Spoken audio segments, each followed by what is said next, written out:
یورپی حکمران کا 16 سالہ اقتدار، کبھی کسی رشتہ دار کو کیوں نہیں نوازا؟ اپنے شہریوں کی طرح ایک عام سے اپارٹمنٹ میں رہائش پذیر، گھر میں ایک بھی نوکر نہیں، کون ہے وہ عظیم رہنما؟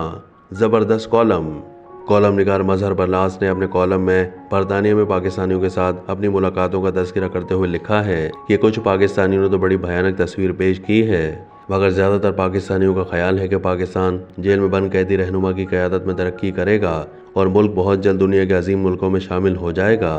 کالم نگار نے ایک پاکستانی کی اس بات سے اتفاق کرتے ہوئے یورپ کی مثال پیش کی کہ جن ملکوں میں قانون کی حکمرانی ہے وہ ملک خود بخود عظمت کا راستہ پا لیتے ہیں۔ کالم نگار نے جرمنی کے سابق چانسلر اینجلا مرکل کے الوداعی دن کو یاد کرتے ہوئے لکھا کہ جرمنی کے لوگوں نے کس طرح اپنے لیڈر کو الوداع کہا۔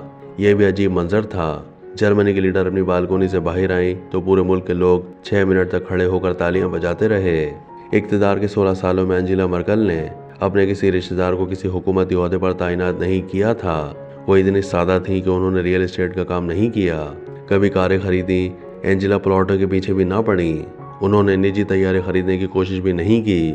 اینجلا اپنی قوم کے لیے اتنی مگن تھیں کہ اس نے 16 برسوں میں اپنی الماری کا انداز تک نہیں بدلا۔ مظہر برلاس کے بقول ایک پریس کانفرنس میں کسی صحافی نے اینجلا سے پوچھا، ہمیں احساس ہے کہ آپ نے وہی سوٹ پہنا ہوا ہے جو آپ اقتدار کے دنوں میں پہنتی رہی ہیں، کیا آپ کے پاس کوئی دوسرا سوٹ نہیں ہے؟ اینجلا نے فوراً جواب دیا، میں حکمران تھی، ماڈل نہیں۔ ایک اور سوال آیا کہ کپڑے آپ دھوتی ہیں یا آپ کے شوہر؟ اینجلا کا جواب تھا، میں کپڑے ٹھیک کرتی ہوں اور میرا شوہر واشنگ مشین چلاتا ہے۔ ایک اور صحافی نے پوچھا، گھر کی صفائی اور کھانا پکانے کے لیے کیا آپ کے پاس ملازمہ ہے؟ اینجلا کا جواب تھا، نہیں، میرے کوئی نوکر نہیں اور نہ ہی ان کی ضرورت ہے۔ اینجلا نے بتایا کہ گھر کے کام کاج میں اور میرے شوہر مل کر کرتے ہیں، اور یاد رہے میں دوسرے جرمن شہریوں کی طرح ایک عام سے اپارٹمنٹ میں رہتی ہوں۔ یہ واقعہ بیان کرنے کے بعد کالم نگار نے یورپی شہریوں کی تعریف کرتے ہوئے لکھا کہ یہ ہوتی ہے عظیم قومیں، ہمارے ہاں تو لوٹ مار کا کھیل ختم ہی نہیں ہوتا۔ بدقسمتی سے ہمارے بہت سے ادارے بھی بدعنوانوں کو تحفظ دینے میں مصروف ہیں، حالانکہ ضرورت اس امر کی ہے کہ ہمارے ادارے دیانتداری کو پروموٹ کریں اور دیانتدار لیڈر کے لیے راستہ ہموار کریں۔ کالم نگار نے پھر پاکستانیوں سے اپنی ملاقات کا حوالہ دیتے ہوئے لکھا کہ ساتھ ہی بیٹھے ہوئے صحافی امجد چودھری سے نہ رہا گیا، کہنے لگے، آپ دیانتداری کی بات کرتے ہیں اور کرپشن کے خلاف باتیں کرتے ہیں۔